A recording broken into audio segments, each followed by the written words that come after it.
Guys, welcome to a brand new Behind the Collector. My name is edsretrogeekout, and today I'm in the freaking UK visiting our awesome collection. We're being guided around by P in his awesome room filled with treasures.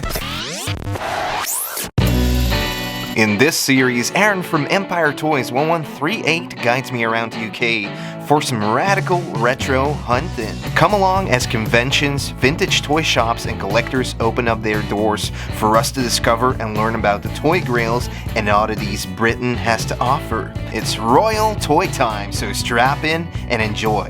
Eddie Goes UK. Thanks. Hey guys. So much for having me over, man. My pleasure. We've known each other from just being online, and you also being a toy hunter in Belgium. Now we're in the UK, and we finally get to see your whole collection. I'm always excited about these things because what is it that drove you to displaying everything? If it's in boxes, out of sight, out of mind, I get much more pleasure in seeing it, displaying it, being able to walk into the room and just look around, look at all the colors. Just the way this whole room is set up, colors popping at you everywhere. Still structured though, like every toy line has his little spot here. But the toy lines you collect, there's tons of really cool 80s and 90s stuff. Very colorful. You're like a very colorful collector. Yeah. I like the colors that pop, the fantasy element of it, the mutants, the weird stuff, rather than just the humans and soldiers and things like that.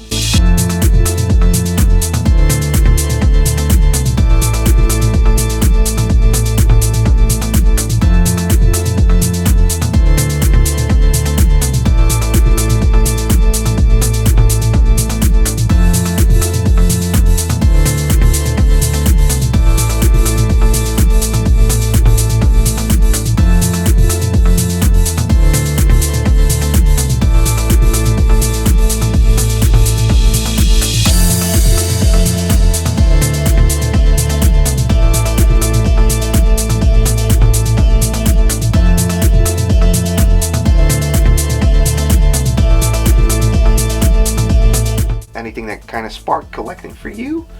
Is Yeah. there like one line that you were like crazy about? Turtles, really? for sure. I see TMNT, a lot of turtles over here. Yeah, that was my toy line from childhood. Okay. That I just fell in love with and fell in love again as a grown up. Awesome. Let's take a look at some of these, because Yeah, you my got pleasure. two Cabinets filled just with two cabinets just filled with some of like the crazy ones in here. How long have you been collecting? I've been collecting for 10 years. Okay. Yeah, I started in 2012 in Belgium, where I went to my first flea markets, saw some turtles and other toys, and I decided, wow, these are cool to pick up. I like them, and then it just grew. I looked online, how many versions were there, how many variants. Oh, okay, then saw other collectors like Koen Belain, his displays, and it's like, wow, that looks so cool. I want to do that as well. Yeah, because this thing has kind of like a store feel to it as well. Is that something you were going for? I think that's a happy accident. I mean, this is awesome. Like, look at all this carded stuff, man. It's not something that I pursued, but yeah, it just happened. And if it's gonna be boxed, I wanted to find a way to display this stuff as well. You even have the Shoguns on card. What? I mean, you do have some very high-end turtle stuff here. That is, if I was lucky to get them, yeah. Yeah, I mean, you probably went in very early into collecting turtles, because right now this stuff Yes, I mean, the prices are crazy. I would never be able to have such a collection if I just started now, or at least not for the budget that you're working with. Yeah. Or that I worked at the time at the beginning. You know, buying lots, getting the things that you wanted, trading with others to get the other things that you were missing. Now it seems to be a little bit more difficult to do that. Okay. So what we have here is pretty much almost everything. I think like some of like the later 90s stuff, like 96, 97. I don't see any of that in here, but you have everything up to like 94, 95, it seems.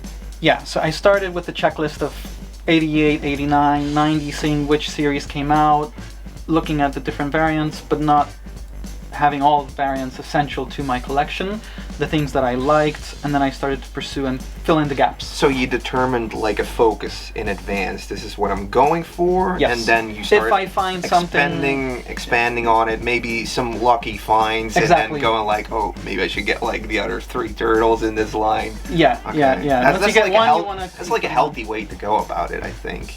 If you start off going like, I want crazy. everything. Yeah, it's very difficult then, and you might not have the enjoyment of succeeding and completing a line or a subset.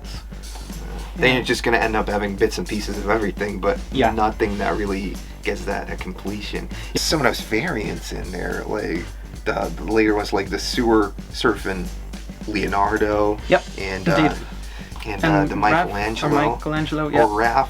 I'm not sure which one it is, but those are crazy to find. Like, you have them. Again, lucky.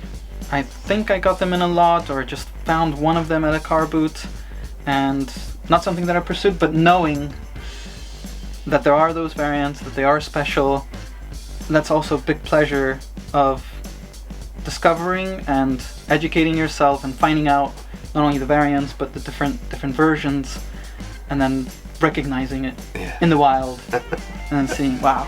Are there any like particular favorites you got in here?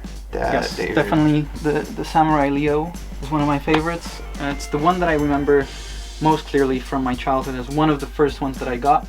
Yeah. I didn't have the basic turtles before I got the disguise turtle, and he just looked so cool, and the sculpts and the details, and Leo was always my favorite turtle. Oh, is he still your favorite? Still,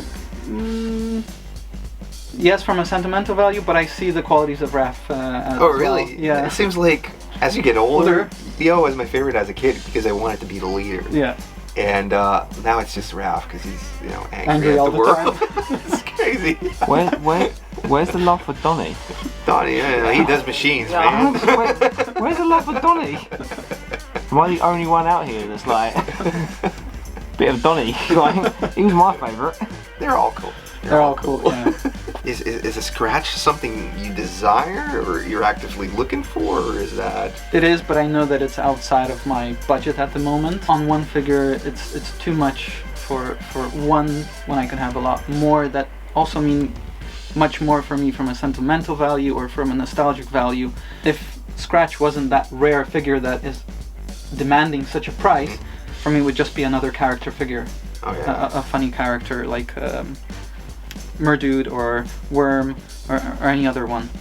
Yeah, and to be honest, if you were to place him next to like Monty Moose or Worm, like the Monty Moose or the Worm, they'll look way more cooler. Yeah, I agree. Yeah, the same thing. Like you said, like I'm going for the Sewer Samurai. You notice like this is coming from an emotional drive, a connection to nostalgia, a connection to your childhood. Definitely. And then all of a sudden you just have a whole bunch. Well, a different sculpt is much more valuable for me than just the color. Yeah, having like an extra character, having an extra thing to display instead of color variants. I do have the neutrino cars, but I don't have the neutrinos, so that's something that I'm still looking for. Yeah, that's something that.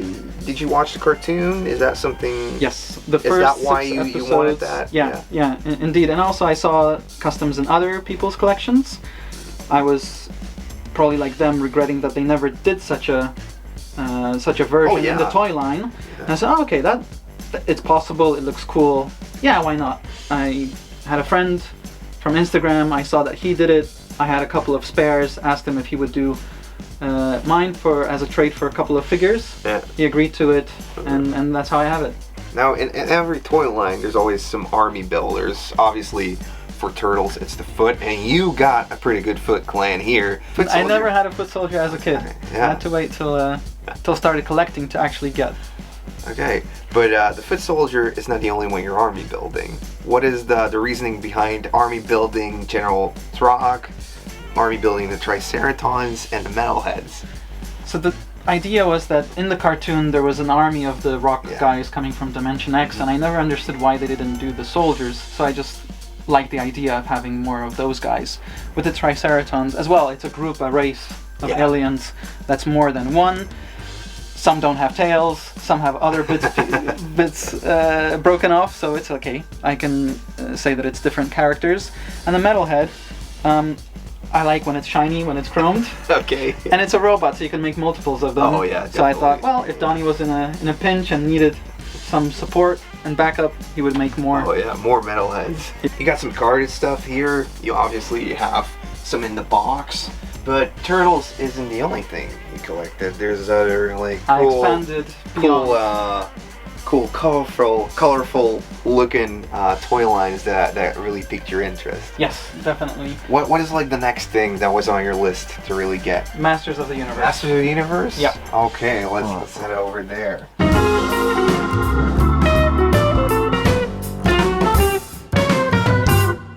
This little Dieckhoff is, and by the way, what a great way to set this up. Oh, thank you. Dieckhoffs everywhere, and then a little IKEA cupboards down there. That's super awesome. I think you almost have like a complete run here, or is it? Don't have the Twistoid Okay, yeah. as a figure, and I think that's it. Maybe some bits and pieces of the accessories. Yeah, but like Missing. figure-wise, the run is Yeah, and I just don't pretty have good. all the variants from Yeah, the different yeah. countries and Yeah, stuff like yeah, that. So, yeah. Yeah, I especially like this thing with the Orko. This displays Oh, thank you. so well. Is that something you found on eBay or? on Etsy, I believe I saw on Instagram that it was somebody from California who sets it up, and he also has a stand for the Hordak, Okay. and I ordered it from Oh, him. that looks great. And he makes a couple of other stands, but yes, with the coins, I thought that's a really cool way to display it, to showcase his accessories. Yeah, is that something you also played with as a kid? Or No, I never had. When I moved to the United States, I do remember getting Vantine? Montana, Yeah. yes. But I thought it was a crappy toy. I preferred the Turtles. But I remember watching He-Man as a kid Yeah. and really liking the scenes where he transforms from Oh, Prince yeah. Adam into Battle Cat. But at that time, I That never Superman knew that there were... aspect of like, no, Changing- Clark Kent, and Yes, then he's yes. going into like the super. Indeed, but I never knew form. that there were toys. Oh, As a right. kid, looking at the cartoon, I was like, okay, that's the cartoon, that's it. At what point did it kind of like spiral out of control? Okay, I got Turtles, I'm gonna grab some Master of the Universe, but you know, where did you hunt for your toys? Was it flea markets, Mainly garage flea sales? markets, garage sales, a couple of toy fairs, toy venues, Yeah. and then I started online, linking up with other fellow collectors, seeing what they collect, meet up. There was this Comic-Con in Ghent, and so we had the opportunity to create a small community, exchange details, and then I go to car booths or flea markets and find stuff that is for my collection, but I also recognize things that I didn't collect, but I know that somebody else might be interested in collects. So I got it as well. So you just pick it up, you know, it's a good deal, you know, you can exactly. like trade with the other guys Yes, that you're they are grouped up interested in with. it, Yeah. And they might have something that I wasn't there to pick it up at their flea market, local flea market, but they did for me or for somebody Yeah. else, and then we met up a couple of times a year and we just traded. You end up with Thundercats, you end up with Aliens, you end up with Dino Riders, you got Crash Dummies, Pirates of Dark Water. That's a line I don't see often. No, and it's something that I acquired very recently. It is a small line, that's why I decided to go for it. Is this It's also a complete colorful. line? Yes, that's a complete. That's set. like the only vehicle they had. Yes. This is Those all are the only of figures. the toys. Yes, correct. Oh wow! And fits all in this one cabinet. They did have a second series prototype versions, but Yeah. they never produced it. Oh, I've been seeing like a couple like toy hunting in the UK. I've seen a couple now at the stores, but like seeing this whole set, damn, that's cool. It's not something I come across at all, honestly. I was always interested, and I always saw from time to time the figures themselves, but getting the accessories is very, very hard. But then I found 2 or 3 lots where combining all of them I could complete the whole set relatively easy, and I just went for it because I really wanted to have it. And during the pandemic you didn't have a lot of opportunities to hunt and find stuff, So yeah, this was mainly online, just from different sources, different places. Is that like a way of having like a coping mechanism for itching that scratch that is the flea market hunting, the car booting? A little bit. Being like, I'm gonna go online and find something I don't often come across. Yeah, a little bit, but I try to very much limit myself because you can go crazy and you can really exaggerate and go out of budget very, very quickly. So I did limit it because the thrill of the hunt in person is much more pleasurable experience for me than just doing it online. There's nothing wrong with doing it online, and I have a couple of pieces and additions to my collection that otherwise I would not have if I haven't found it online. But going to toy fairs, meeting up with friends, going to car booths, that's the biggest thrill for me. And just like having the hangouts with the guys. Yeah. Being there. So yeah, I totally get that. During the pandemic, the best coping mechanism was seeing the toy division videos. Those weekly hangs where even though I didn't buy, I was surrounded and could witness the discussions and comment on things that were happening in the toy world or finds. That was what was scratching the itch of going to car booths, going to toy fairs. It was just being able to be in contact with like-minded collectors. I know, like, I used to get pumped up and motivated to go out every weekend to flea markets by watching like, some of the toy hunters, some of the retro gaming hunters. What type of channels would you like check out? Or I saw some Toy Polloi pins over there. Is that like a channel you're very much into? Or? Yeah, very much. I'm a subscriber of Toy Polloi. I've traded some things with him. Oh, cool. I've done some repairs thanks to his channel's videos. Pixel Dan, of course.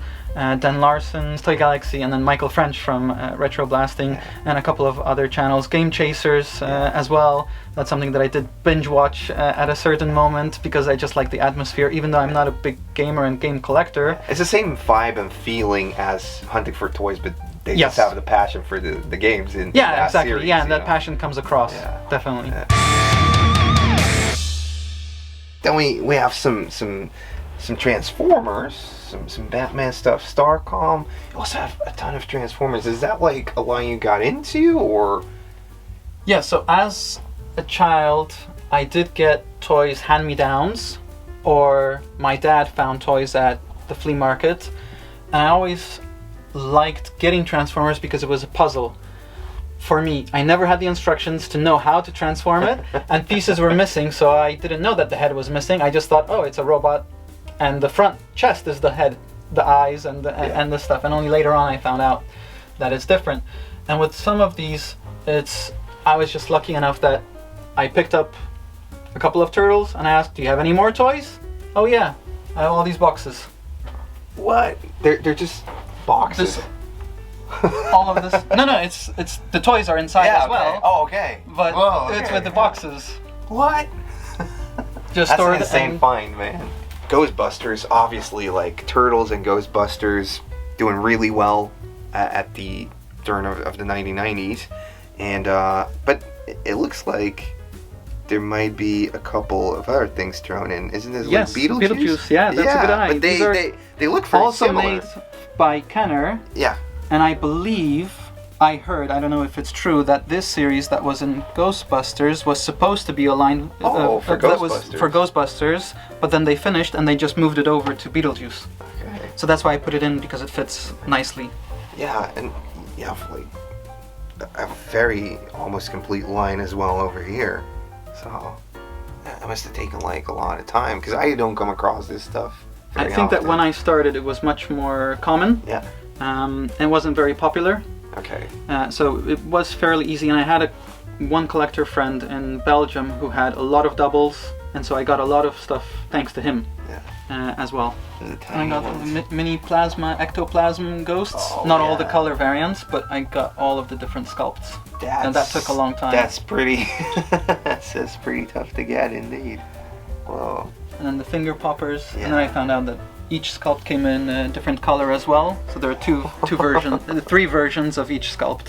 So there's 9 in total. How are you feeling about like the newer lines, like the NECA stuff and like the whole pre-order concept? I very much like the new sculpts and the things that they're doing and the variations, the Mirage, the cartoons, the movie stuff. I have a couple of figures. Again, to get into that, you have to have a big budget. You have to love it. I have a couple of pieces that I think are very nice and just satisfy me, and that's enough for my collection.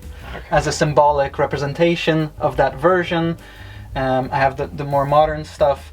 Again, I like the creativity that goes into it, the different sculpts, etc. It doesn't take away from the ones that I have from the vintage and from my childhood. I really like the new sculpts and everything that's being done. If it creates new fans, then great. And then these are extensions, I would say, of the Turtles. Of course, Toxic Crusaders were made by Playmates as well.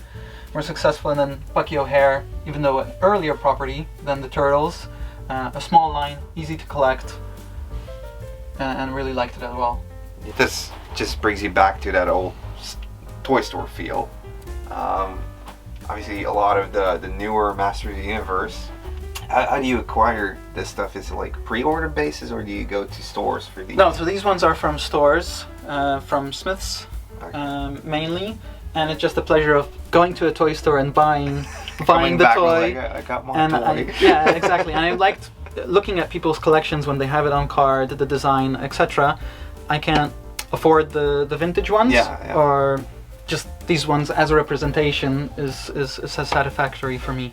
And I support the line. I think the sculpts and the quality is very good. I have a couple of loose ones as well, and it's very cool. So I'm thinking that I'm supporting the line as well to continue, because I want to have a couple of versions of these characters in the modern sculpt. And Now, Star Wars is probably something that preceded you. part of these are just finds at flea markets, and okay, I have a couple. They were in a box, and once I acquired enough, it looks nice to display. Okay. And I love Star Wars. I mean, as a teenager, the first time I saw Star Wars, I would think I was 12 years old. Before that, I knew about it in pop culture, but I never saw the movies. And then when the 1997 cassettes came out, before it went back to the cinemas, it was the last time that they released the original versions on VHS. Yeah. That's when I saw it, and I got obsessed with friends.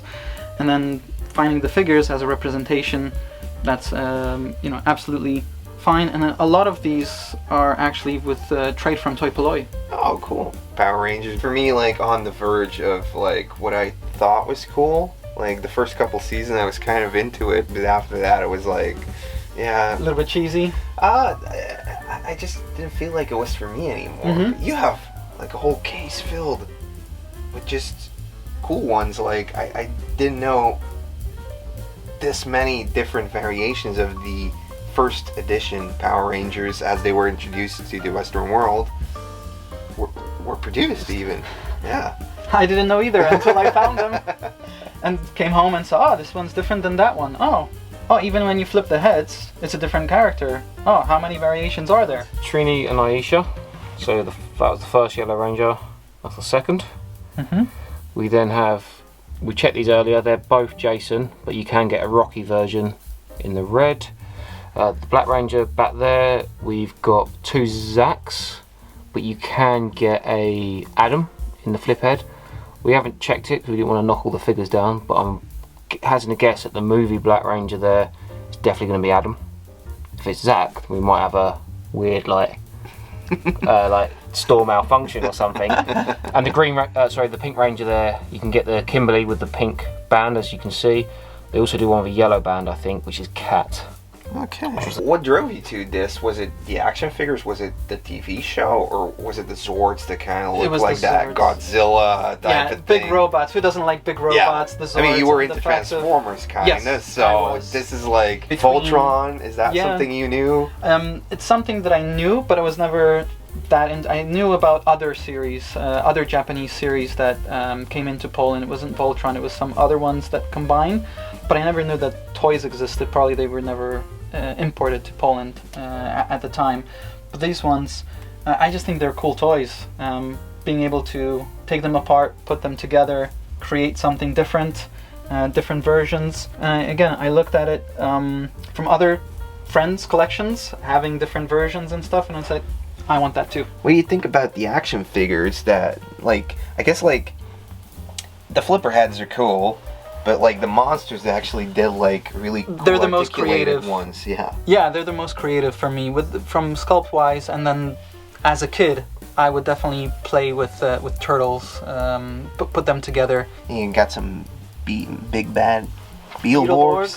Yes. I have some Kamen Rider in the back. Is there any holy grails you've obtained that you want to show off? Newsvan can be perceived by Oh, some yeah, as a holy grail, with the green jumpsuit April. Some of the later characters are more definitely difficult like the to hot find. spot in there. Yes, these variants. So from holy grails, for example, this black ship, the Blackbird from GoBots, that's apparently a rare figure.